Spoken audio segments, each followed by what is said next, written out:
Unity is strength, একতাই বল, একতাতেই আছে সুখ। সূরা আনফাল ৮ নম্বর সূরার ৪৬ নম্বর আয়াতে আল্লাহ তাআলা বলছেন, ওয়া আতিউ আল্লাহ ওয়া রাসূলাহু ওয়া লা তানাযাউ ফাতাফশালু ওয়া তাযহাবা রিহুকুম ওয়াসবিরু ইন্নাল্লাহা মাআস সাবিরিন।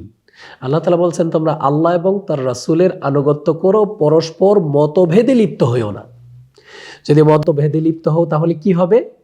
তাহলে তোমরা দুর্বল হয়ে পড়বা, তোমরা ব্যর্থ হয়ে যাবা। তোমরা ধৈর্য ধারণ করো, নিশ্চয়ই আল্লাহ তাআলা ধৈর্যশীলদের সাথে আছেন। আর ঐক্যবদ্ধ যদি আমরা থাকি, আমাদের মাঝে যদি ইউনিটি থাকে, একতা যদি থাকে, তাহলে আমরা জান্নাতি সুখ দুনিয়াতেই পাবো। আর নয়তো সব জায়গায় সব কিছুতে, জানে মালে সম্পদে পরিবারে সব জায়গায় আমরা শুধু নিরাপত্তাহীনতায় আমরা ভুগতে থাকব।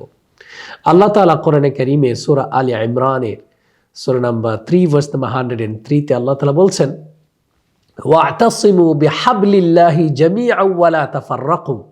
তোমরা আল্লাহর রজ্জুকে সম্মিলিতভাবে তোমরা আঁকড়ে ধরো, পরস্পর তোমরা বিচ্ছিন্ন হয়ো না। তোমরা স্মরণ রেখো, একটা সময় কিন্তু তোমরা পরস্পরের শত্রু ছিলা, আর আল্লাহ তাআলা তোমাদের অন্তরকে একীভূত করে দিয়েছেন, মায়ায় ভালোবাসায় আবদ্ধ করে দিয়েছেন। তোমরা পরস্পর তার অনুগ্রহে তোমরা ভাই ভাই হয়ে গিয়েছ। জেনে রেখো, তোমরা কিন্তু ছিলা জাহান্নামের ঠিক কিনারায়, আগুনের কিনারায় তোমরা ছিলা। সেখান থেকে আল্লাহ তাআলা তোমাদেরকে রক্ষা করেছেন।